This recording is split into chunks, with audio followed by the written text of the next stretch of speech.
আসসালামু আলাইকুম। আজকে থাকছে শালগম ভর্তার রেসিপি।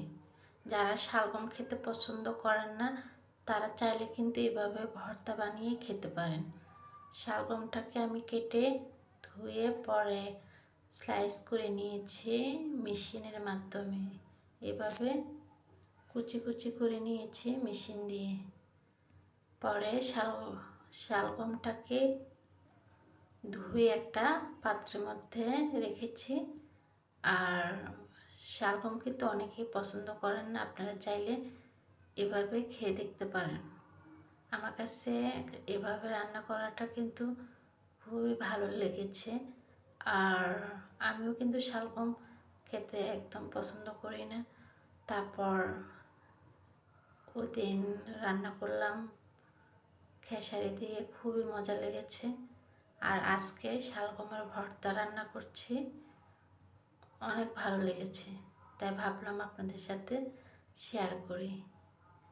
শালগমটাকে সিদ্ধ করেও ভর্তা বানানো যায়। আমি স্লাইস করে মেশিনের মাধ্যমে নিয়েছি, একদম কুচি কুচি করে ফেলছি। তারপর এখানে টমেটো, কাঁচামরিচ, রসুন, আস্ত রসুন দিয়ে দিলাম। পরে এগুলোকে ভেজে নিব। যেভাবে সাধারণত ভর্তা বানায় সেম ওভাবে, ভিন্ন কোনো প্রসেস নেই। কিন্তু ওই শালগমটা একদম মেশিনটার কারণে কুচি কুচি হয়ে গেছে, সেই জন্য ভর্তাটা হওয়ার জন্য একদম পারফেক্ট। তারপর এখানে আমরা কিন্তু গুঁড়ামরিচ এখানে সামান্য পরিমাণ দিয়েছি। কাঁচামরিচটা এখানে আমরা বেশি দেবো, যেহেতু একটু ভর্তা, তাই কাঁচামরিচটা ঝালের জন্য একটু বেশি দেব। অবশ্য শেষের দিকে আরও বিভিন্ন কিছু অ্যাড করব, তাই শেষ পর্যন্ত দেখতে থাকুন কী কী অ্যাড করি। এভাবে রান্না করি। রান্নাও করা যায় এভাবে, একটু হালকা হালকা ঝোল রেখে, আবার একদম শুকিয়ে ভর্তায় করে ফেলতে পারেন। কিন্তু খুবই মজা খাবারটা। আমি তো ফার্স্ট টাইম করেছি। শালগম আমার খেতে কেন জানি ভালোই লাগে না।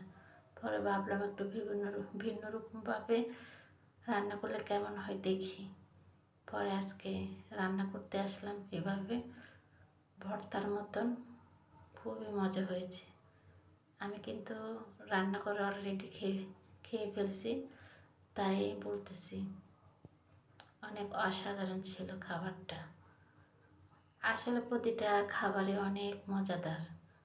আল্লাহ পাক আমাদের জন্য কোনো কিছুই অযথা সৃষ্টি করেনি। শালগমে কিন্তু প্রচুর পুষ্টি এবং অনেক ভিটামিন।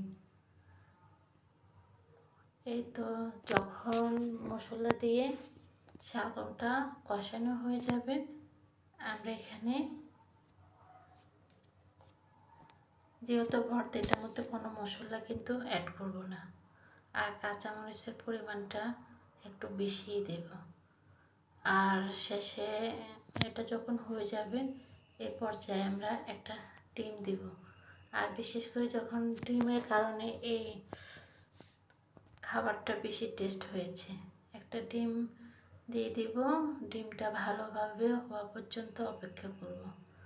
একদম পানিগুলো আমি একদম শুকাবো না, একটু সামান্য মাখা মাখা করে রাখবো, কারণ আমি এটা ঝোল টেস্ট করে দেখেছি, খুবই মজা হয়েছে। তাই ভাবলাম একটু হালকা হালকা ঝোল রাখবো। এ পর্যায়ে দিলাম একটু লেবুর রস, তার সাথে লেবুর খোসাটাও দিয়ে দিলাম গ্রানের জন্য।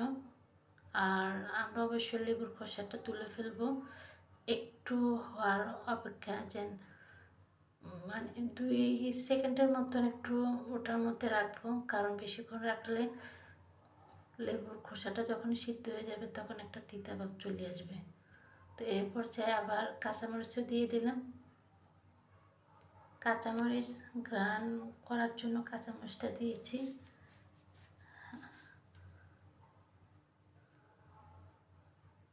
এখন একটু দেব এক চা চামচ পরিমাণ চিনি। এই ডিম এবং চিনি এবং লেবুর রসের কারণে কিন্তু এই শালগমের ভর্তাটা দুর্দান্ত হয়েছে। এই তো ফাইনালি হয়ে গেছে।